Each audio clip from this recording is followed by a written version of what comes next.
Hi friends, welcome to Rani Padhu Vlogs.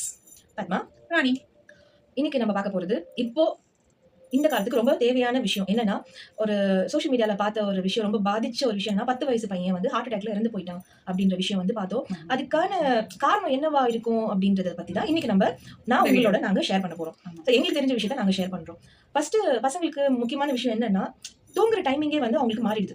பசங்களுக்கு தூங்குற time என்ன? மேக்ஸிமம் காலையில அவங்க 7 மணிக்கு எழுப்பினாலே போதும். 8 மணிக்கு எந்திரிக்கிறது வேஸ்ட், 6:00 எழுப்புறதும் வேஸ்ட். மேக்ஸிமம் 7:00 எந்திரிச்சா அவங்க வேலை செஞ்சுட்டு போயிட போறாங்க. அதே மாதிரி ஈவினிங் பசங்கள படிக்க வச்சு ஹோம் ஒர்க்லாம் முடிச்சுட்டு, ஒரு 8:00 அவங்கள பிரேக்ஃபாஸ்ட் முடிச்சு டின்னர் முடிச்சுட்டு, நம்ம ஒரு 9க்கு அவங்கள படுக்க வச்சோம்னா காலையில 7க்கு எந்திரிக்கிறதுக்கு கரெக்ட்டா இருக்கும். ஸோ ஃபர்ஸ்ட் ரீசன் வந்து அவங்களுக்கு கரெக்ட் டைமுக்கு அந்த 8 ஹவர்ஸ் ஸ்லீப்ன்றது ரொம்ப முக்கியம். அது ஒண்ணு முக்கியம். இன்னொன்னா, இப்ப இருக்க பசங்கலாம் வந்து ஃப்ரிட்ஜ்ல இருந்து எது எடுத்து சாப்பிடனாலும் அப்படியே உடனே எடுத்து சாப்பிடுறாங்க. நம்ம ஐஸ் வாட்டர் குடிக்கனாலும் அதை எடுத்து வெளிய வச்சு தான் குடிக்கணும். ஆனா இப்ப இருக்க சின்ன பசங்களுக்கு அதெல்லாம் எதுவுமே செட் ஆகிறது இல்ல. ஒரு ஸ்நாக்ஸ் சாப்பிடுறதா இருந்தாலும், ஐஸ் வாட்டர் குடிக்கிறதா இருந்தாலும், கூல் ட்ரிங்க்ஸ் ஜூஸ் குடிக்கிறதா ஐஸ்கிரீம்லாம் ரொம்ப ட்ரெண்டிங் ஆயிடுச்சுங்க.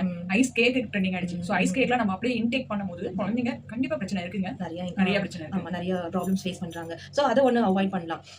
அதுக்கப்புறம் என்னன்னா, பசங்கள வந்து வேலை வாங்குறதுக்கு வீட்ல வேலை வாங்குறாங்க. பேரண்ட்ஸ் வந்து வேலைக்கு போற பேரண்ட்ஸா இருந்தாலும் சரி, வீட்ல இருக்க பேரண்ட்ஸா இருந்தாலும் சரி, பசங்கள வந்து வேலை வாங்குறாங்க. அது என்ன ரீசன் தெரியல. வேலை வாங்குறது தப்பு இல்ல. பட் பிள்ளைங்களுக்கு இப்பத்துல இருந்து நம்ம சொல்லி கொடுக்கலாம்ன்ற பேர்ல எல்லா ஒர்க்கையும் நீயே பண்ற. பாத்திரம் விளக்குறியா? போய் பாத்திரம் விளக்கு. நிறைய இருக்கு. நானே செய்யணுமா அப்படின்றது ஒரு மதரோட நிறைய இடத்துல பாக்குறேன். பேரண்ட் வந்து நிறைய இடத்துல நான் பார்த்த வரைக்கும் நிறைய பாத்திரங்கள் இருக்கு, போய் விளக்கு.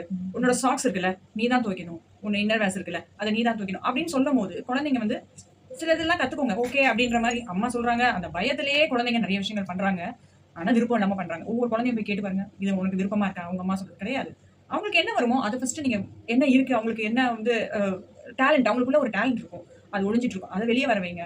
உனக்கு அம்மாக்காக கொஞ்சம் ஹெல்ப் பண்ணு, ஒரு பொலைட்டா கேட்கலாம். ஒரு 2 பாத்திரம் விளக்கலாம். எமர்ஜென்சிக்கு சின்ன சின்ன ஹெல்ப் நம்ம வாங்கலாம். ஆனா கத்து கொடுக்கணும். அது பாய்ஸா இருந்தாலும் கேர்ள்ஸா இருந்தாலும் நம்ம வேலை வந்து இந்த வேலை இப்படி செய்யணும் கத்து கொடுத்து வச்சோம்னா, அந்த ஏஜ் வரும்போது ஒரு 9th 10th வரும்போதோ, கேர்ள்ஸா இருந்தாலும் பாய்ஸா இருந்தாலும் அவங்க ஆட்டோமேட்டிக்கா அவங்களே ஹெல்ப் பண்ணுவாங்க.